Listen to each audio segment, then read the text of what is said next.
Hi, I'm Nancy, leadership coach, author, and helping young women to navigate in the workplace and basically bring their whole self to work every single day. Now, I've been in enough corporate jobs and have climbed the ladder in every direction. And one thing that still fascinates me is resumes. Now, I really feel that a resume is a person's first chance to get to know you.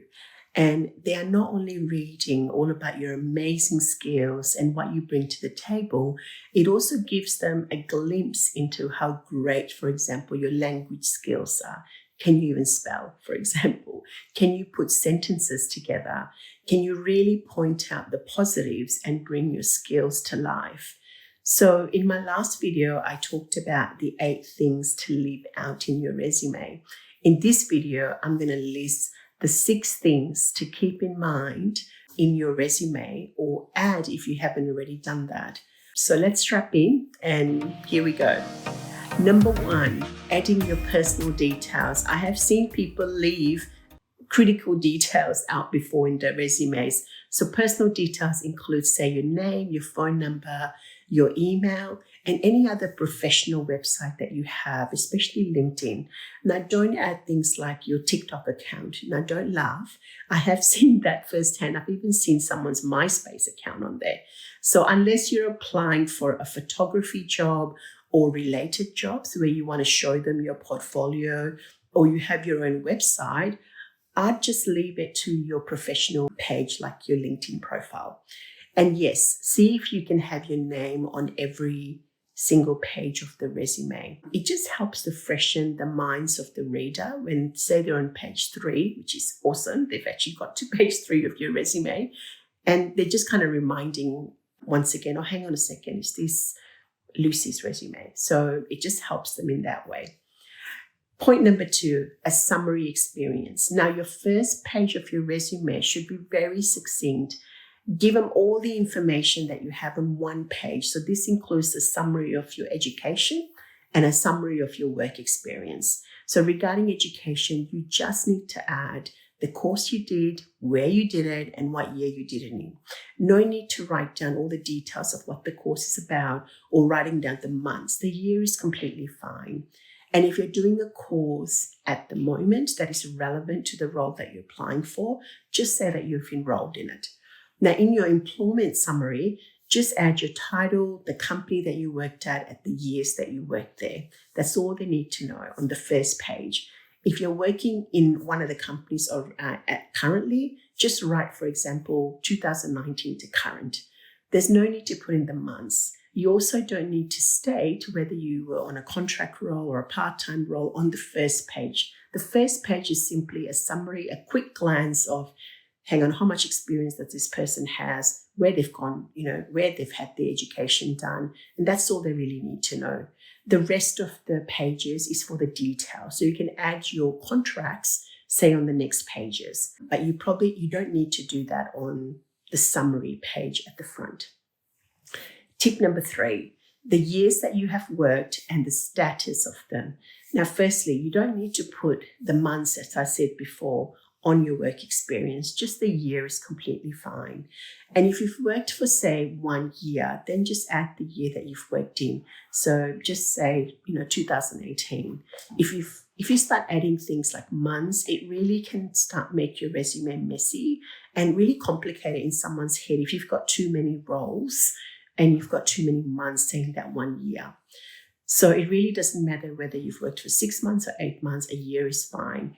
Now, if you've worked in a few jobs in a year or lots and lots of jobs in short years, or if those jobs have been contract roles, well, say they've been contract roles.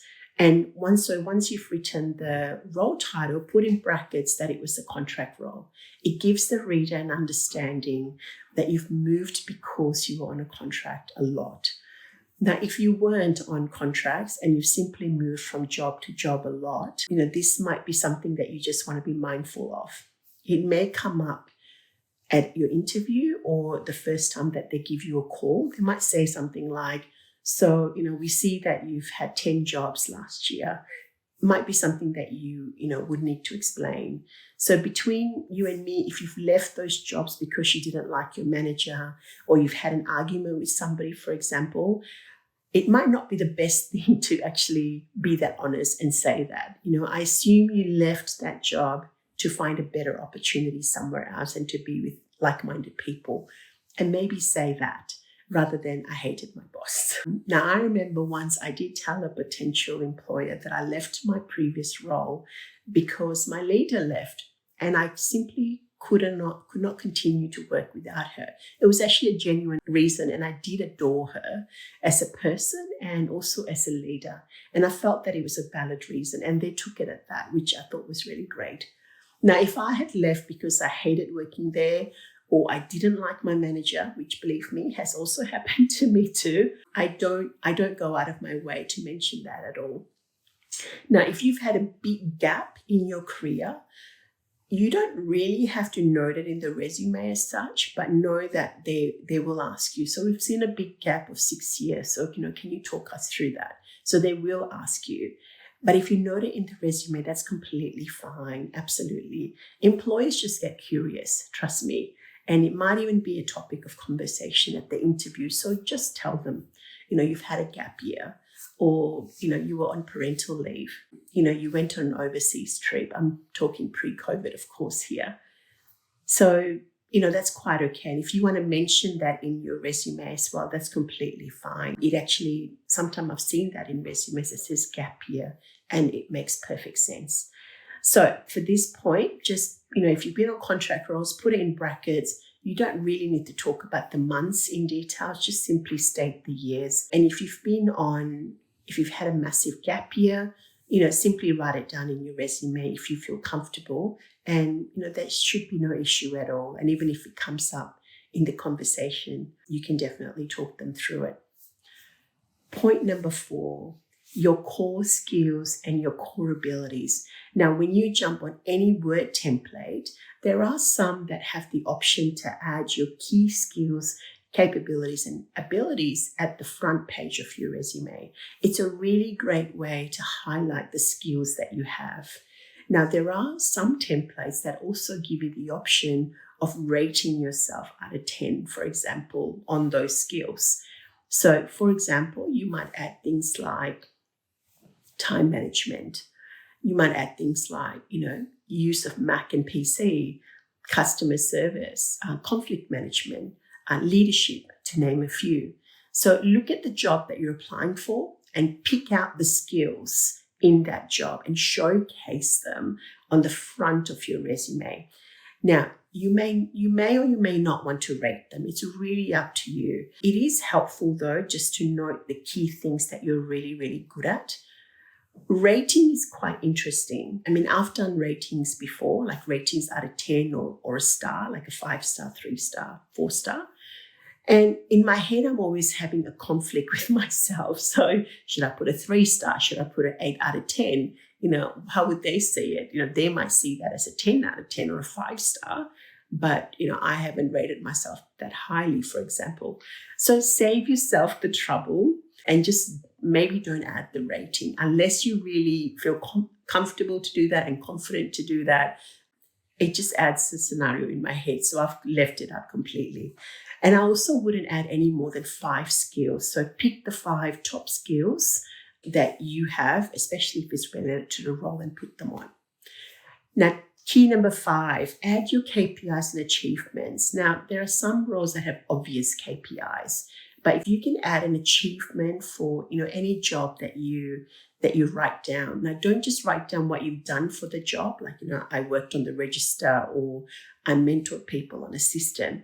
See if you can turn them into achievements. Now, I wouldn't go crazy about that at all, but there might be, 2 or 3 things for each job that you've done that you can write as an achievement. So, for example, you might say things like, I reduced the wait time for customers from 8 minutes to 5 minutes, or I increased sales by 70% in 3 months, or I reduced the number of complaints by 3%. Or I was an employee of the month for providing excellent leadership. So I hope you can see where I'm going with this. You could be stacking shelves on a supermarket, it doesn't matter. Or you could be leading a whole department, it really doesn't matter. I bet that you can find some achievements in any role that you've done. But as I said, don't go crazy with it. Just add 2 or 3 at most for each job, and that'll be great. And it also gives the employer, an understanding of, wow, this person's really achieved on this, and you've really highlighted that.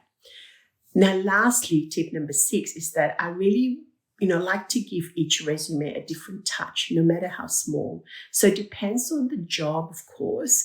If it's a role that you really, really want, and it's more than just a job, it's something that you are really looking forward to getting, I'd read the job description and actually add some of the keywords throughout my resume. So, for example, using a particular, if a job wants you to use a particular system, what's important to them, I would mention that software or that system or relevant systems in my resume. Or if you're going for a job that is, say they're really big on customer service, I'd be sprinkling that like graffiti all over my resume. Customer service, customer satisfaction, client engagement, customer support in my resume in more than one place, because the systems do pick up different keywords that you have in there.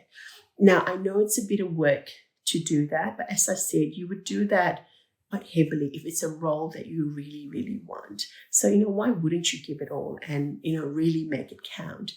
They will actually read that, and so will their systems will read that too. Now, I hope you enjoyed listening to this video about the 6 key things to add in your resume. Feel free to watch my other video on things to leave off a resume, which is also very interesting. And I'll see you next time to give you more tips on basically work life. Have a good one.